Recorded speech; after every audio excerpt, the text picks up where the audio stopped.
आज बात करते हैं आइटम सॉन्ग के बारे में। आपको याद है पहले एक होस्ट ऑफ एक्ट्रेसेस होती थी जिनका सिर्फ काम होता था कि उनको आइटम सॉन्ग परफॉर्म करना है और इन्हें आइटम गर्ल कहा जाता था। And surprisingly no one had a problem with the word item girl, मतलब नाम में ही ऑब्जेक्टिफिकेशन है। राखी सावंत, मल्लिका शेरावत, एक पूरा जॉनरा हुआ करता था जिसमें सिर्फ इन लोगों ने कई सारे मूवीज में आइटम सॉन्ग्स परफॉर्म करे हैं। और आइटम सॉन्ग है क्या? एक बेसिकली टूल है ऑब्जेक्टिफाई करने का विमेन को, ताकि मूवी के टिकट ज्यादा बिक सके। यानी कि पैसा कमाने के लिए ओपन ऑब्जेक्टिफिकेशन विमेन का करते हैं और इस पूरे प्रोसेस को हम आइटम सॉन्ग बुलाते हैं। और इस सॉन्ग से मूवी की स्टोरी लाइन में कोई एडिशन नहीं होता। And by the way all these actresses are heavily underpaid. तो आइए बात करते हैं कि मेरी क्या प्रॉब्लम है आइटम सॉन्ग्स के साथ में। पहली बात, मेल डोमिनेंट ऑब्जेक्टिफिकेशन का टूल है आइटम सॉन्ग। अरे आप किसी भी आइटम सॉन्ग की लाइंस देखिए, मैं आपको कुछ सुनाता हूं। मैं तो तंदूरी मुर्गी हूं यार, गटकाले सैया एल्कोहल से, है ना। दूसरी लाइन है कि चोली के नीचे छुपा के रखा है, उठा दूं तो हंगामा हो। अब आप मुझे बताइए कि ये ओपन ऑब्जेक्टिफिकेशन नहीं है तो फिर क्या है? ये कोई नई चीज नहीं है। आपको एक पुराना सॉन्ग का लाइन बताता हूं। हुई चोरी चने के खेत में, जोरा जोरी चने के खेत में। ये किस तरह की चोरी और किस तरह की जोरा जोरी की बात चल रही है, ये आपको और मुझे सबको पता है। विमेन का ऑब्जेक्टिफिकेशन हो रहा है और किसी को इससे कोई प्रॉब्लम नहीं है। आप कुछ नाम देखिए आइटम सॉन्ग्स के, दिलबर, शीला की जवानी, चिकनी चमेली, पिंक लिप्स, बेबी डॉल, ऊ लाला, मुन्नी बदनाम हुई।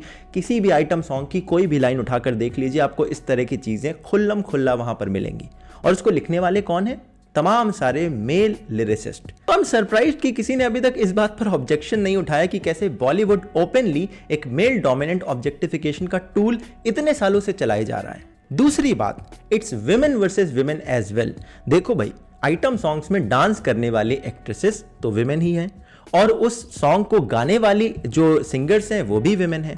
तो ये दोनों ही कैटेगरी में जब विमेन बैठी हैं और ये लोग ऐसे शब्दों को अपनी आवाज़ देते हैं या ऐसी शब्दों पर अपनी स्क्रीन प्रेजेंस देते हैं, तो ये ओपनली कहते हैं that we support objectification of women for few quick bucks. तो फिर ये जब आइटम सॉन्ग परफॉर्म करने के बाद अगर फेमिनिज्म की बात करें या विमेन एम्पावरमेंट की बात करें या इस बात पर अपनी नाराजगी जताएं कि क्यों विमेन का ऑब्जेक्टिफिकेशन होता है, तो क्या इन्हें खुद में अंदर झांक के नहीं देखना चाहिए कि ये लोग क्या कर रहे हैं एंड कैसे इतनी सारी विमेन तैयार हैं इस काम को करने के लिए कि चलिए ठीक है, हम विमेन का ऑब्जेक्टिफिकेशन कर देंगे, हमें बस चंद पैसे ही तो कमाने हैं। तीसरी बात, कई लोग ये कह सकते हैं कि तो उनका क्रिएटिव वर्क है, ये तो उनकी जॉब है, पैसे के लिए तो इंसान को ये करना पड़ता है, बट इसको आप उनके पर्सनल ओपिनियन से अलग रखिए। नहीं, कैसे अलग रखें?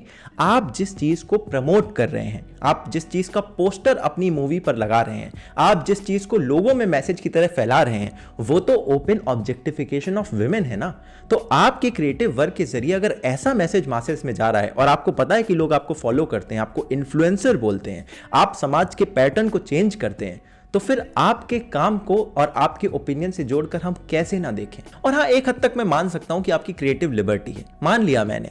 नॉर्थ इंडिया में मैं जानता हूं कई सारी ऐसी जगह है जहां पर एक्चुअल रियल लाइफ में इस तरह के सॉन्ग परफॉर्म करे जाते हैं। तो अगर आपकी स्टोरी वहां पर बेस्ड है और उस स्टोरी में इस सॉन्ग से कोई एडिशन हो रहा है, तो मैं मान सकता हूं कि आप ऐसा कुछ दिखा रहे हैं। मगर उसके बावजूद अगर आप ध्यान से देखें स्टोरीज में, कई सारी मूवीज में इन सॉन्ग्स की कोई जगह नहीं होती, इनसे कोई इजाफा नहीं होता, इन्हें जबरदस्ती फोर्स फिट किया जाता है। उसका सिंगल पर्पस होता है कि ये सॉन्ग रहेगा तो इस सॉन्ग को टीज कर करके वो लोगों को थिएटर में लाएंगे, तो ट्रेलर में ऐड करके मूवी को बेच सकते हैं, इस सॉन्ग के स्टिल को पोस्टर में ऐड करके जगह जगह चिपका सकते हैं और सिंगल स्क्रीन थिएटर में कई बारी लोग सिर्फ एक आइटम सॉन्ग की वजह से मूवी को देखने चले जाते हैं। और ये सच्चाई बॉलीवुड के प्रोड्यूसर्स को क्लियरली पता है।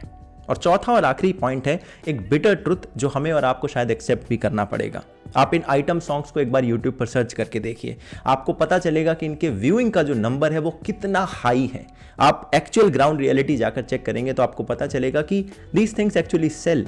तो जो चीज़ें बिक रही हैं, अगर बिजनेसमैन उन्हें नहीं बेचेगा तो वो फायदा कैसे बनाएगा?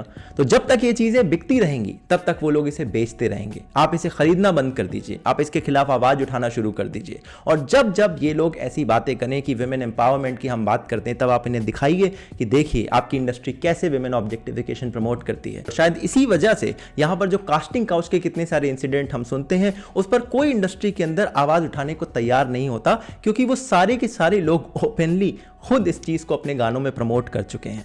तो इसलिए आपको इसके बारे में शायद थोड़ी सी आवाज उठानी पड़ेगी और इन चीजों को खरीदना बंद करना पड़ेगा, because if you keep buying the bullshit they will keep selling it to you.